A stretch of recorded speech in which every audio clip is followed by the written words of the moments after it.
Hello, everybody. Welcome to Taped Crusaders. This is the podcast that reviews every superhero movie ever made. I'm your co-host, Mike Mignola, and as always, I'm joined by this guy. Hey, I'm this guy. Champion. And today we're going to be talking about the 2004 I think so. Guillermo del Toro film, Hellboy. Yes, and unfortunately, Joshua Mervell could not be with us today, but that's okay. So this is not Joshua Mervell boy. No, not quite.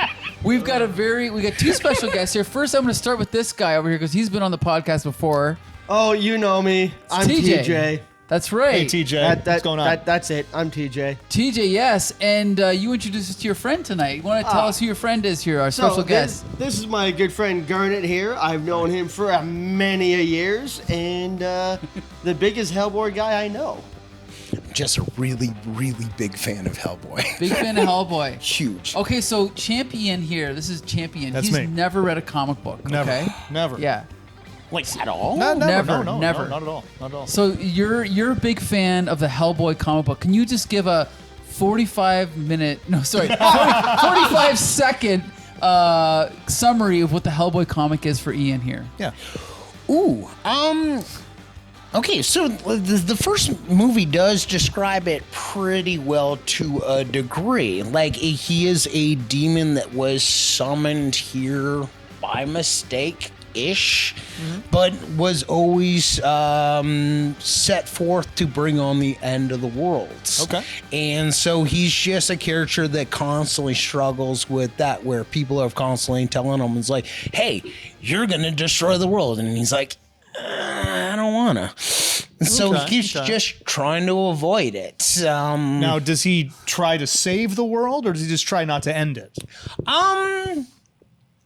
For the most part, he just tries not to end it. He does try to save it. Like, he grows up he's born and raised within the BPRD and all that stuff. For the longest time, they raise him and support him and teach him. It's like, hey, you kind of have to fight like these guys. Does he like cats in the comic book? No. Oh. No, like, weirdly enough, he doesn't. There's even an issue where he accidentally, like, purposely kills one. Like, so it really doesn't make sense, the cat thing. In fairness, he kills it because he thinks it's somebody's familiar and he's trying to stop the magic. But it turns out it was just a cat. So, and the other thing we want to say is this is not Marvel. It's not DC. It's creator owned by Mike Mignola or Mignola or however you want to pronounce his name. He's an artist that worked for Marvel and DC and then went off on his own and created this character and kind of just, he basically said, I'm going to do what I want, which is I like monsters, I like H.P. Lovecraft, I like whatever, and just did this series. And it's still, I believe, going to this day, right? Yes. It is. He keeps trying to step down, but then keeps going back into it. So the story arc of Hellboy and all that stuff has actually came to a conclusion a couple years back. But because of how old that character actually is, because like from the movie, he comes to Earth around the 1920s during the Nazi war, and then his years end like way later and all that stuff. So there's so many years. Like right now, they're going back and doing the 1950s. Okay. Right now, so there's a lot of stories, and there's other spin-offs, right? Oh yeah, there's so many. There's the Lobster Johnson, the Witchfinder, the Abe Sapien. He got his own spin-off. So actually, like even Liz universe, yeah. Oh yeah, there's like the Mike Mignola universe is just like ridiculous. I could go for hours on the whole spin on where it starts, where it goes. And okay. So TJ, are you a fan of the comics? I've never read the comics. Okay. Personally, my introduction would have been in the mid-90s. There was this magazine-style thing that went through about 100 different independently owned comic book characters and gave a quick rundown of their origin and their story. And Hellboy was in that, and that would have been my original introduction to the character. And then outside of that, it would have been this movie. Interesting. Okay. So I had read some of the comics, and I saw this movie, I believe, in the theater when it came out. Champion, you did not see it when it came out. I did not. This is your first time. First time. Wow. Yep. Okay. I remember it from back As then. I remember it existing. existing. I remember seeing the trailers and thinking, doesn't look terrible. Okay. But it didn't grab me enough to get me off the couch. Okay. To See, actually go see it. this is what got me into the comics. Oh, really? Like I saw this in theaters first. So back when downtown Windsor had Palace Palace Theater? Theaters. The Palace. It was The Palace. $7 on Tuesdays. So cheap night. I would go in. I would play Twilight Zone on pinball in their little arcade room. Went up and watched the movie, and it was the first time I watched the movie, and it was just, this is incredible. And then I was at a comic book shop, and I'm like, okay, I have to read the comic. And then from there, I just it went out of control after that. Okay, so here's the thing: is I'm actually going to save all of our comments. We're gonna for a minute here. I want to talk to this guy, Champion. This guy. All right. Your Yeah. first time ever seeing this movie. What's your first impression of it? I've always enjoyed Del Toro's work. I think visually he is very creative. This movie being right in that uncanny valley of CGI time frame, you wouldn't be able to tell. You wouldn't be able to tell. Looking at it now, the CGI stands up so well. I think the movie was a bit weak on plot and story. And the character development, everything that makes a movie was a little bit wanting, but I don't think that's really the focus of this here. I think this was just more of a visual exercise, and I think it succeeded pretty well. I have to agree with you. So I haven't seen it in 20 years or however long ago when it came out, and I kind of agree with you, Ian. I love the visuals. I actually think Guillermo del Toro is one of the best people that you could have to adapt superheroes, right? Of bringing these characters to life. Him or someone like Tim Burton or what's the guy that did Crow? Is it Alex Proyas? Proyas, yeah. Those guys get it, right? And this is one of the best examples. But I do agree with you. As far as the story itself, it's not that it was bad. It's just that there was times where I was watching it going, wait, why are they there? Why are they fighting that monster? What are they doing? Why is this important? And I feel like they could have trimmed at least 20 to 30 minutes out of the middle of the movie, and it would have improved it overall, I think. And then I have another hot take, but I'm going to save it.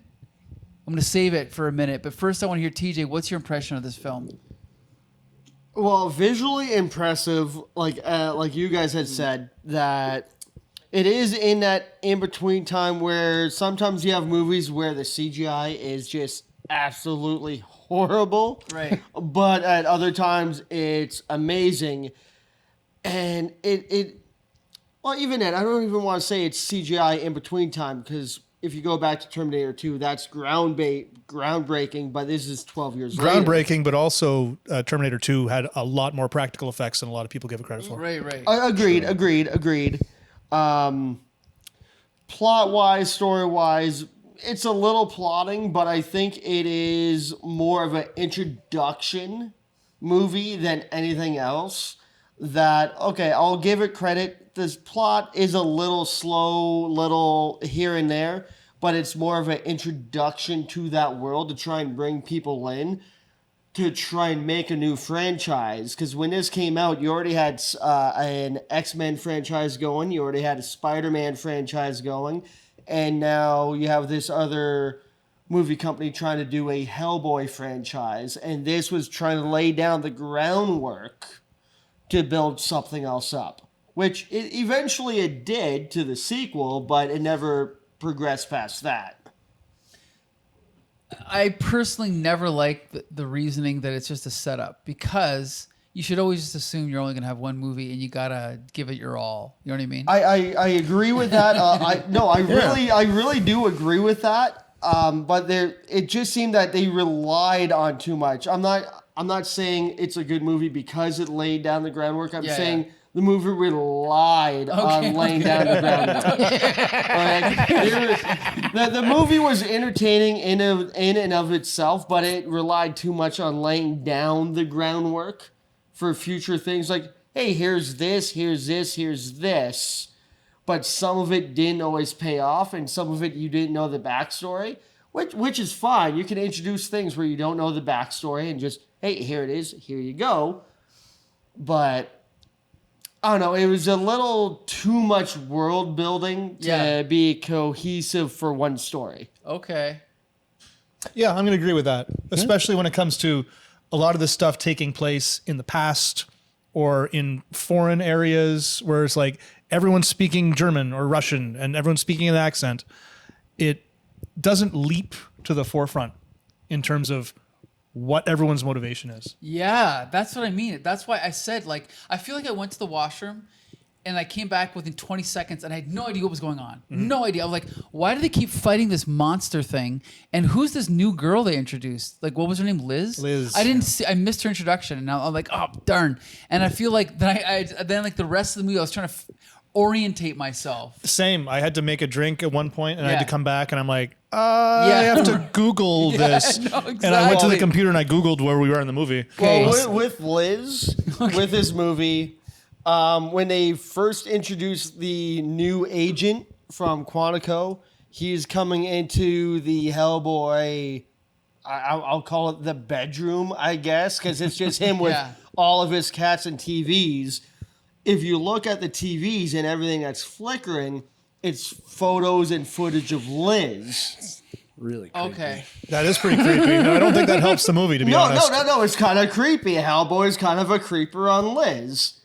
But the farther down you go in that movie, it's like, no, Liz used to be a part of that group. She left on her own, and Hellboy's just trying to keep an eye on her. Not so much in the creepy stalker way. Well, here or there. But, but in the case of the movie, okay? In the case of the movie, okay? You see her on all these screens, and then she's introduced in that hospital-esque, asylum-esque thing, where Hellboy's hanging out front with, oh, hey, I brought beers. You know she's there. He's keeping tabs on her, and that was introduced a little bit earlier, so she's not exactly a surprise pop-in. It's even creepier when you know how old he is and that she's been in the bureau for like a long time. So like he's been just stalking her since she was a child in this movie, which is just not right.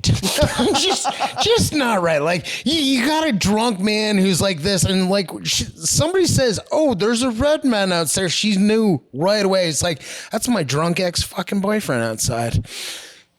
Damn it. Yeah, but I'm like, and that's creepy as shit. but as I said in the movie, the drunk ex-red boyfriend, you got to take his age in reverse dog years. Yeah, it's So just he's- terrifying. So Like, basically, instead of him being outside with a boombox over his head, he's out there with a six-pack. he's literally old enough to be that the crazy Nazi grandpa. Oh, I remember when World War II happened.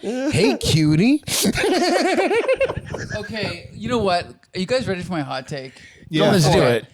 I love the visuals. I love the setting of World War II. I love the monsters. I love all the whatever. I think the weakness of this movie, you guys ready? It's Ron Perlman. I don't think he's right for this role, and I'll tell you why. Yes, he's unusual looking, and because of that, he gets cast in these roles like the Beast from Beauty and the Beast, and he's played a caveman, and he's played like these odd-looking characters. But guess what? You could put any actor in that makeup and make him look like Hellboy. You don't need Ron Perlman for that. So what does Ron Perlman bring to the table? He brings his voice. Yes, he has a deep, booming voice, but his delivery is so flat that it makes me think that just think of what Michael Keaton brings to Batman, or what any. Okay. Oh yeah, You see where I'm going with this? I do want to argue with you on this one. Sure, just okay. like as a comic book follower, Okay. Mike Mignola has based this character off his dad, who was a very blunt, straightforward person, kind Okay. of thing. Like if he got injured, it's like, oh, I got injured, kind of thing. So he just like brushed things off. I think personally, Ron Perlman, like it's one of those things that out of all the things that I would take from the comic books and the movies, Ron Perlman actually did the most accurate job when it comes to the comic books. I mean, I'm not than everything. I've read some of the comics, not all of them, but yeah. But that's the thing is like the Hellboy character is actually not a over the top anything. He just goes, does his job, and that's it. He's grumpy as anybody else, but doesn't want to talk about it at the same time. He's a very stereotypical man, which is really interesting from a demon, where it's like, well, how was your day? Sure. And that would be like a very typical response kind of thing. So the fact that Ron Perlman like would just played like a guy just trying to get through his fucking day, to the most part, is the most comic accurate thing ever. Okay. But now one thing, okay, and I don't want to get sidetracked, but you've seen the other iterations, David Harbour. Yeah, terrible. And then who's the other guy? Well, let's put it this way. I forget his name, but they did a fantastic job. So the Crooked Man version of the Hellboy is honestly the most comic accurate movie that I have ever seen. I've seen a lot of comic movies and read a lot of comics and all that stuff. It is the most accurate to a comic from start to finish. It has no budget, so the effects are like terrible. Now the one from the guy from Stranger Things, David Harbour, god awful. Just that is god awful. You can clearly tell that a lot of people like kind of read the comic book, put it together, and there was too many people working on a project that couldn't agree on anything. So that's why the movie looks like it's spliced up into several different pieces. Just awful. Just awful. But Crooked Man, work of art. So, Champ Ian, I want to know what your take is on Ron Perlman. I agree with your hot take, and I have a bit of a corollary hot take. Okay. Flat affect is exactly how I would describe Ron Perlman. Okay. He seemed to wake up a little bit when Liz was on her date. Yeah. And that got me interested a little bit, because now all of a sudden he's got some energy. Now, he can be gruff and he can be, but he can still have energy. And he didn't bring any of that except for that one little bit, and it just gave us a little taste. Now, my secondary hot take, despite the fact that this may have been the most comic accurate part of the movie, Ron Perlman's characterization of Hellboy, I think that comic book accuracy should be secondary to the movie in a whole. If you have a character that is, I'm just going to say boring, right? Fair. In the comic book, don't do that in the movie too, because then you're going to have a boring movie. And you can get away with this stuff a little bit more on a printed page. But once you put it up on the screen, you have to have some emotion. You have to have some movement. You have to have... Well, I also feel that says a lot about the movie as a whole. The fact that you have a general boring character and you had to add this love story just to make it interesting. That kind of falls on the director. I'm gonna expand on what Ian said and say, even if... I think what you're saying is the way he was in the comic was not, quote, boring. It was gruff and blunt and short. But the actor should take that and spin it and give it a little bit of life. Like, we've seen characters in movies that are like that, but they're a little bit funny or a little bit something, right? Whereas Ron Perlman is just like he was just reading the lines. And that's sort of... Sorry to interrupt. I was told to expect some good one-liners, right? Like, this is Ron Perlman's one-liners. No, I didn't see any of that. I was very disappointed in those. The one that really sticks into my head is when he's in the subway fighting the dog thing, and he punches it, and then he looks over and there's a payphone ringing. And then he grabs the payphone off the wall, and I'm thinking in my head, he's going to say, "It's for you," and he's going to hit this creature with it. And then Ron Perlman says, "It's for you," and then he hits the creature with it. No. Predictable, just not inspired. Well, okay, there you go. You know what this reminds me of? Arnold Schwarzenegger. Give those cheesy lines to Arnold Schwarzenegger, and he would give it that extra little, right?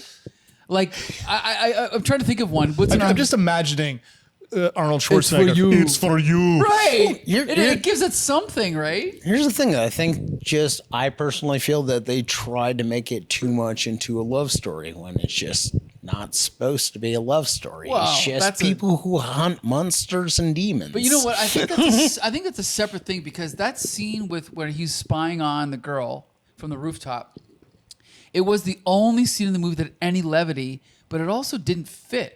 It felt like, here's the story, and then left turn for 10 minutes, and then back to the main story. But it didn't feel organic to me at all. No, and at Because that point, it's I'm not. looking like this is the movie I want to be watching now.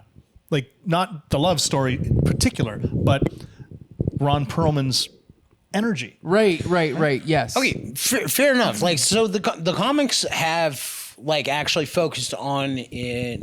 They're now like working on moments where Hellboy has tried to have relationships with women. Just Liz in the comic books is not one of them. So there was never a love story in there to begin with. They're just a friendship kind of thing. He met her as a child. It's like, so it's kind of creepy in the first place. So, but like their friendship and their bonding throughout the comic books is absolutely a beautiful combination. I do not feel it works in the movie.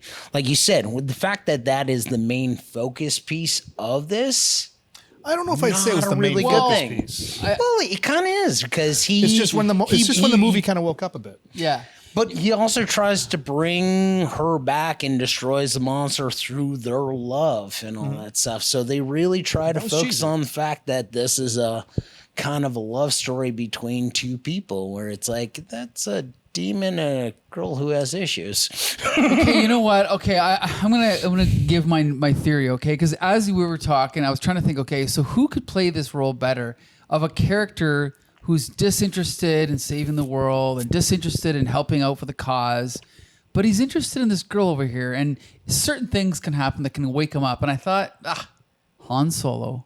Okay, Harrison Ford as Han Solo is not interested in the cause of the rebellion. He's not interested in the Jedi.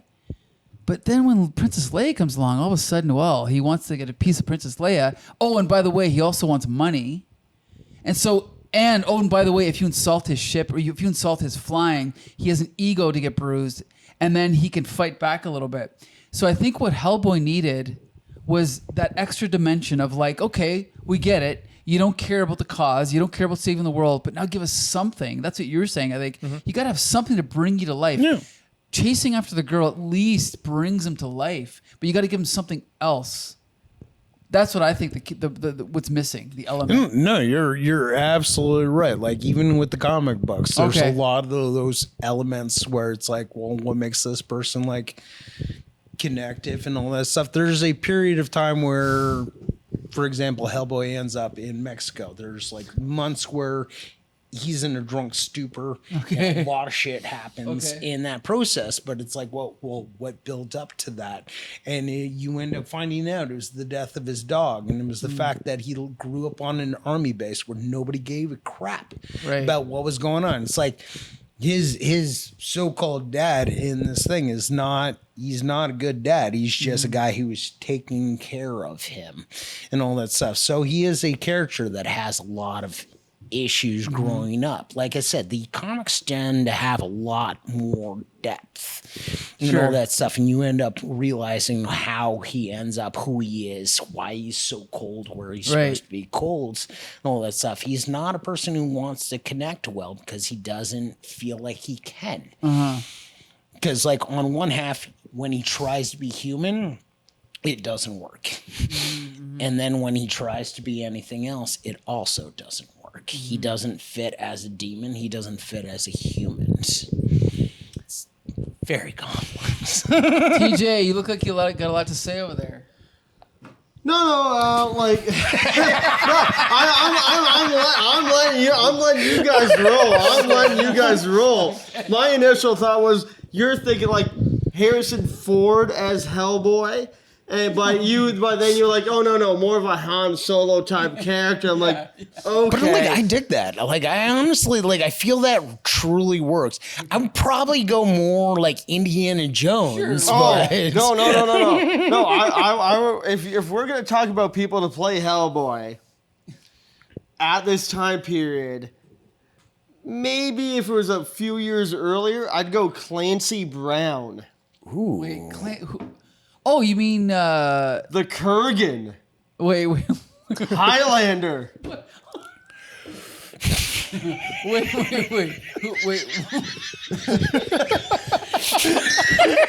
Did I just break you again? Wait, no, wait. I broke you again. I'm sorry. So, who was he in Highlander again? The Kurgan. What else? What is he now? Oh yeah, I know you mean he's Krusty Krabs. Wait, he was the voice of Lex Luthor in the cartoon, right? I think he was. Yeah. But he's but in the famous Highlander, for being Krusty Krabs. Okay. No, but in Highlander, he was the Kurgan, the big villain he eventually shaved his head and had the Why burn out when you can fade away?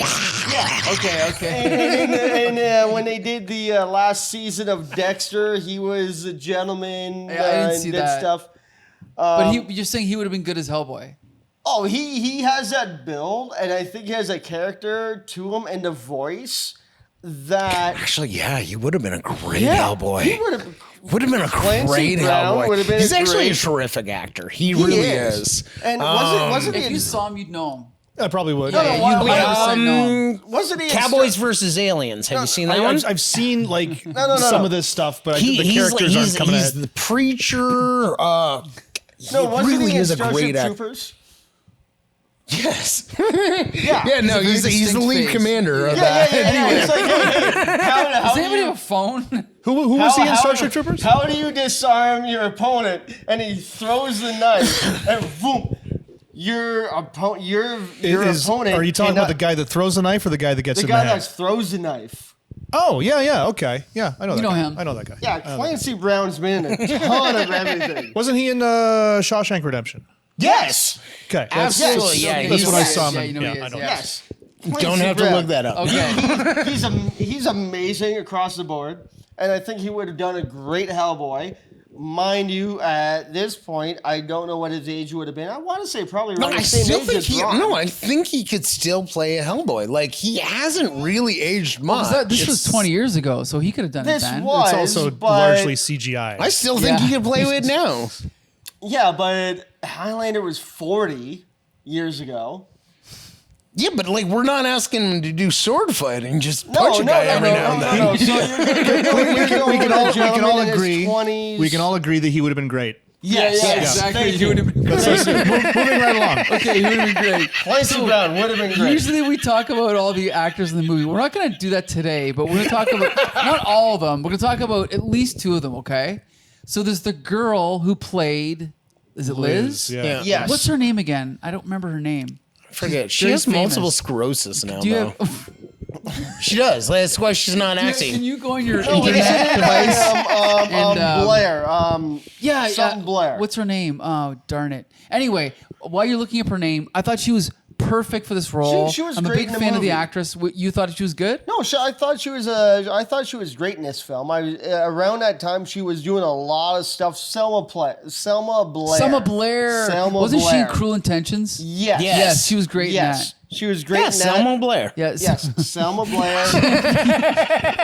Cruel Intentions is a whole. Yes. Yeah, we're gonna other do a movie. Cruel Intentions episode. What'd you think of Selma Blair? She was fine. She was Okay. fine. She had that sort of tortured soul look to Right, her. right. She looked very uncomfortable with everything that she was doing. Sure. She looked like she really didn't want to be there when they brought her back to the place.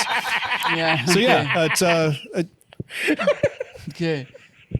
and so on. And she was good. And she was good. TJ, what do you think? No, I'm gonna agree with Ian with everything on that. Just like,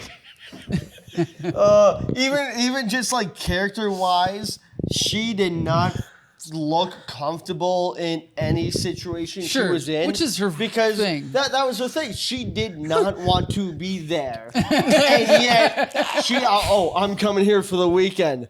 Ah, shit. I will straight up say that is actually comic accurate of the character. So that's what she's like in the comics. She's very much like that in the comics. Okay. She does not want to be doing what she does. It's very much like, man, I don't want to be here. This is my day off. Why am I here? Shit. Why am I in this tunnel? Like just like why am I here at the headquarters again? Okay. Why am I here in this tunnel? Like she was like if Murtaugh from Lethal Weapon was in his 20s. That's what like I'm too old for this shit, but I'm not. But I do not want to be here. Okay. But she just that was just her portrayal. It was like she was very reluctant to go and oh, my pronunciation killed you.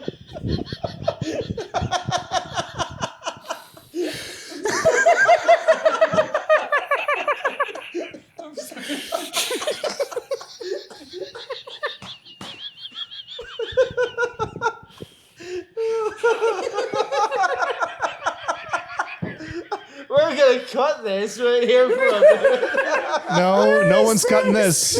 No one's cutting this. Oh, it hurt in the ribs. You were saying. I'm not.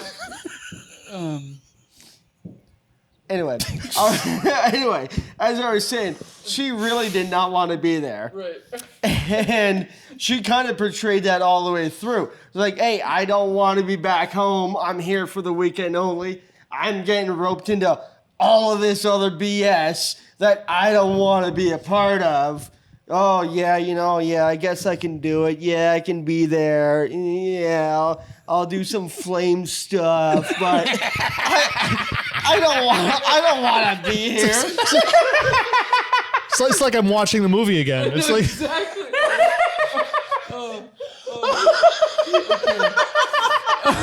you just nailed that character. The Oscar goes to. Oh my god.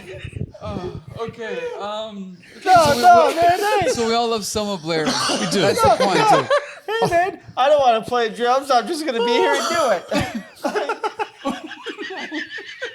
Okay, yeah, I get We're what you mean. we're getting a little meta on that one, but Yeah, I know what you mean. Yeah. but no, her entire thing was, hey, I'm getting dragged back. Listen, mom. Oh wait, sorry, that was a callback to you. That was a callback to your story. That was a callback to me and like behind the scenes stuff. Oh, okay. Being I play drums. I don't want to do this again. Okay. Just when I think I'm done, they pull me back in again. Exactly. But the whole stuff with Blair. Wait, listeners, that's a reference to a story he told me 4 hours ago that you didn't hear. Just so you know, okay. So there you go. Okay, I got you now. Okay. So come out to Meteor every Wednesday if you want context on exactly. TJ's part of the podcast. Okay. Or come out anytime at Meteor or whatever. No, but the stuff with Blair was very much, oh man, mom and dad want me back home. I don't want to come visit. I'm back here for the weekend. Oh, now I have to go visit grandma and grandpa again. I don't want to go. Oh, they want me to help them out with the garden, this and that. It was very much like that with her characters. Like, oh, I'm back home again. You want me to use my flame powers again? Okay, fine. I'll help you out with this and that. I don't want to go on a mission, but I guess I'll go on a mission. Off I go. Okay. Yes. I think you're right. Okay. That went too long. On to the next character. Who else do we got here? I think there's only one other character I want to talk about. The guy. Okay, who's that famous actor? Jeffrey Tambor. Jeffrey Tambor played. Who'd he play? He was the FBI head honcho-esque. No, not that guy. I was going to say Talking the about fish Abe guy. Sapien? The fish guy. Abe Sapien. Yeah, yeah. Abe Sapien. Sabian. Is he famous? I don't know if he's famous. Okay, so in the first movie they had the guy from Frasier voice him, and in the second one the other guy is like who is in the costume is like, I'm British and I have the same accent. You could just use me. Oh, okay. It's actually two different voices from the first one and the second one. Because I forget his name, but the brother from Frasier, Miles. Niles. The character's name. I don't know. Niles is who plays the voice of the first one, which is ridiculous because the actor in the costume literally has the same voice. Sure, okay. But no, wait, who's the actor? Okay, pardon me, viewers. Who's the actor who went on to be in every Guillermo del Toro movie? It's a tall, skinny guy. He was also that's him. He's That's him. in Okay. the costume, but I'm just saying the voice. They in the first movie they use one person's voice. In the second movie they use the actual Gotcha. Okay. skinny guy. Okay. But yeah, he's the Silver Surfer. He's in Pan's Labyrinth. He's he's the famous guy. Literally any skinny costume kind of thing. That's what I said, Ian, remember? He's the person. I Fantastic. remember 2 hours ago when I said that. Yeah. Okay. It's like I think one of his first big roles was in Hocus Pocus. He plays the zombie. Oh yeah, with Bette Midler. Yeah, he plays the zombie that cuts his stitches and calls everybody a bitch. Okay. So we all love this guy, right? We love Yes. him. Okay. Fantastic. I've never seen Hocus Pocus. Like I said, I kind of think Great movie. coming up on Meteor Uniplex. No, but you know what? I was telling Ian earlier. I think he has Andy Serkis syndrome, where they go anytime they have a tall, skinny character, they get this guy to play him. Yeah. In every single movie, he's in Star Trek Discovery. Yep. He's in what else? Isn't he in a Marvel movie too? Somewhere? Maybe not. Well, didn't you just say more Silver than Surfer? Oh, Silver Surfer. Yeah, Okay, he pre played Marvel Silver Studios. Surfer. Basically any character that needs to be really thin in an overabundance of makeup and costume, Right. he is the guy. He's the guy. guy. He's in so many horror movies. He's been around longer than we actually know. Right. It's not until the last couple of years that they've actually put him more on screen, which truthfully, I think they should stop doing that because he's really fucking annoying. Yeah, I agree with you 100%. He's in the last couple annoying. of seasons of What We Do in the Shadows, and I'm like, just shut the fuck up. Yeah. Just shut up. Sometimes these guys get too full of themselves, right? When they get pushed to the front. The second Hocus Pocus movie, they gave him free range, and god damn it, it's annoying. Yeah, it's just really annoying. Okay, there's one other thing I want to talk about, and we talked about the visuals a little bit, but I think that the design of these characters, obviously Mike Mignola designed them, but the adaptation of these characters to live action is so freaking good. Fantastic. And Ian and I had a conversation about Star Trek Voyager before we started. Now, I love Star Trek, and I love Star Trek TNG. But after that, the design of the aliens started to get very generic. And every time they wanted an alien in Star Trek in the 90s, they would just go, let's give him spots on the side of his face and a weird bridge on his nose, and that's it. So even though Found that with Buffy. Well, okay, Buffy was a little bit better, a little bit, but on the other side of the galaxy, okay, fine, it's a science fiction. As the only creativity they have is to give them spots and ridges. This movie, okay, it's not aliens, it's demons and these creatures or these freaks, whatever they're called, but the range of okay, this guy's wearing a weird mask and he can't breathe. This guy's like a fish. This guy's a demon. The creativity and the color, even when there's a one part when they're walking into that room and there's this guy sitting there, just the choice of the color. I think he was blue, but the straps were brown, and there's just a very conscious, use of color there that I really appreciated. Did you think? I didn't notice that particular scene, but Okay. I did enjoy the variety of everything that was going on there. Even the little hell dogs, which initially I was like, it's a little bit too derivative, and now there's a million of them and they all look the same. But once it clicked into my head, oh, wait a minute, these eggs, once you kill one of them, you spawn 2 more. And it's like an exponential sort of a thing. So they all have to look the same. It's explained in the story. But everything else, the design choices I think were great. Ron Perlman's, I don't know how much of that was makeup and how much it was CG, but the horns were really great. I loved him filing them down. Yeah. When they grew out again, he snapped them off. Everything looked very inventive. And when they opened up that portal and you saw that giant squid thing, even when you saw it, when it was, I assume that was some sort of prison that it was in, looked terrifying, even when you're just seeing the eye behind the glass. And when it finally breaks out, it's like, holy shit. Whose twisted imagination came up with this? Yeah, right. So it's a very, very, compared to what we were saying before about just gluing on a prosthetic. Yeah. Well, I have to say, there's absolutely one stick that has absolutely bothered me from day one. Like before I got into the comic books and everything else, one aesthetic alone that has just completely bothered me is from Abe Sapien.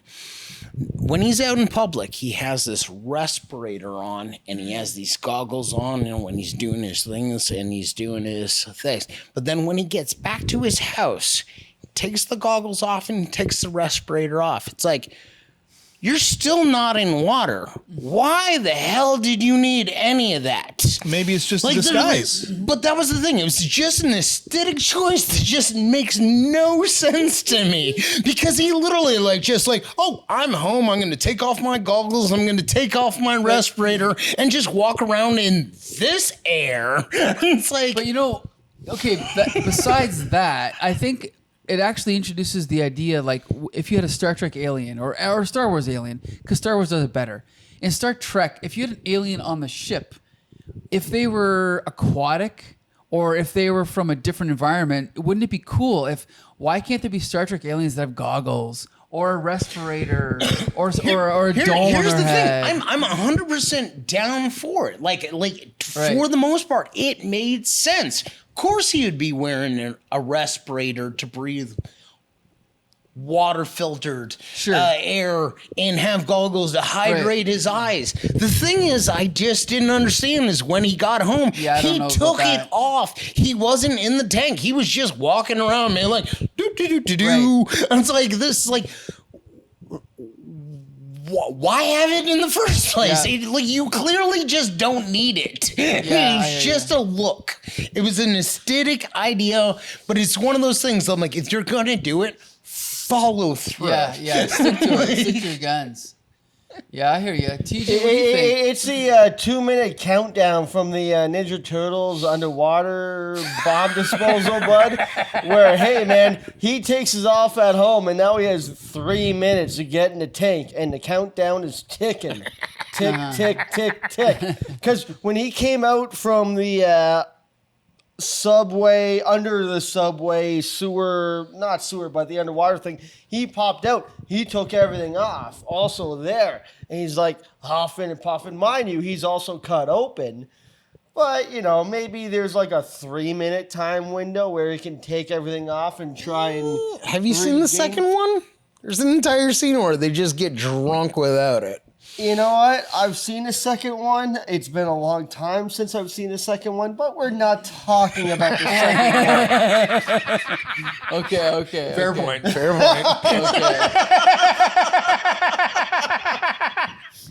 Is there anything else we'd like to talk about with this Hellboy film here? Champion, do you have any closing thoughts? Do I have any closing thoughts? Not really. Okay. Not really. I think it was just a fun visual experience that... How do you compare it to Blade 2? Oh, Blade 2 was so much more entertaining. Interesting. Okay. So much more entertaining. And Not a good comparison. 100% on Wesley Snipes for bringing that character to Yes. life in a way that Ron Perlman did not. I agree. With the Hellboy character. I agree. I believe, like I've said it a bunch of times, I played a believe good that racist Wesley in Snipes Blade thinks that 2. he is Blade. But I don't believe that Ron Perlman believes that he's Hellboy. That's a good point. I agree. Oh, I like that. I do really like that. Well, that's a comparison of Blade 2 to Hellboy 1 as opposed to Blade 2 to Hellboy 2. But we're not watching Hellboy 2. You just said, I TJ. know, I We're just not said, talking I about just Hellboy said. 2. I just Hellboy 2 said, also had Ron Perlman. I'm just saying, playing man. in Like, let's Nazi. compare Blade 1 to Hellboy 1. But, nah. I get it. We good. Okay, final thoughts. Any final thoughts on Hellboy? Truly, I love the movie. Like, Okay. I genuinely love the movie. Like I said, this movie got me into the comic books, that got me into the whole universe. From start to finish, it's an entertaining film. Aesthetically, somewhat storyline. Like, Okay. let's be honest. But overall, it's in compelling film. Like, you kind of want to know more. Okay. And there's more to come. There's a sequel, there's a reboot, there's another reboot, is there a TV show you said? No. No, there's four an movies. animated movie. wasn't there? animated. There's two animated shorts. And it's And there's supposed to be about like 4 movies now. Okay. there's supposed to be a video game coming out soon too as Oh, well. so there's there is a video game. That was announced a year and a half ago. I'm still waiting on that. But he's also in Injustice 2. Hellboy's in Injustice 2. Because I have the to only revisit reason that. why I played Injustice 2, because somebody's like, you can You play licensed them? Hellboy, also the Ninja Turtles. I'm like, Oh, okay. yeah. I'm like, Mortal Kombat with these people? Okay. Absolutely. Okay. TJ, any final thoughts? Visually entertaining, laid down a lot of good groundwork for future things. A lot of interesting ideas, but a lot of it, this just seemed more of a Saturday afternoon popcorn movie that, hey, I'm going to sit down, watch a movie, turn my brain off, and be entertained more than anything else. Sure. And it seemed like it was a good way to try and introduce audiences to the character of Hellboy and have them look into it further. And while case in point, this guy. Okay. Well, to be fair, I saw the movie back then. You know what? I was entertained by it. I didn't follow up on it. He was entertained by it. He's done a lot of stuff with it. I've done a lot of research. Well, no, even some of your art stuff and your custom stuff you've done has been amazing. And I'm not saying that like as a joke, man. No, that's honestly like this movie goes one of two ways. That hey, you're entertained by it. It sets up a lot of stuff. I fell in love with their mythology. Yeah, and off you go, man. Yeah. Everybody has their thing, and this was just one of those ones that I'm like, I love every aspect of this. It hit for you. Okay. Yeah. Well, I like it. I like Hellboy. I like Mike Mignola, but it didn't quite hit for me. I don't think it hit for you. It didn't really, not really, nothing beyond just watching it and seeing the visuals, which I thought were great. And I don't feel ripped off. Like I don't. Okay. I'm not going to go tell people about this shitty Hellboy movie that I saw. Right. But it didn't grab me. It didn't grab me from Okay. a story or from a character development standpoint. But All right. the visuals more than made up for it. Okay. I guess is that our Hellboy review then? Are we good? I'm good. I think That's we're it. good. Yeah. Okay. I want to thank you guys both for joining us. TJ, you look like you want to say something. No. I'm gonna wait till you wrap it up. Okay. All right. Okay. Thank you for joining us. Thank you, Champion, Anytime. for hosting Uniplex every week. You can find all. Josh is on here, so I got to fill in for Josh. You can find all of our episodes at comicbooksyndicate.com. Come every week to Meteor to watch. Oh, Yes. some Monday. Sorry. Some Tuesdays. Some Wednesdays. Some Tuesdays. Mostly Wednesdays, but some Mostly Tuesdays. Wednesdays. This month, 2 Tuesdays.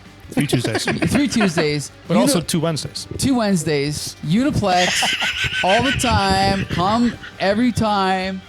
Put in a request. Until the next time, we will see you later. Bye. All right. Thanks. Make it so. Oh, yeah. Okay, there we go.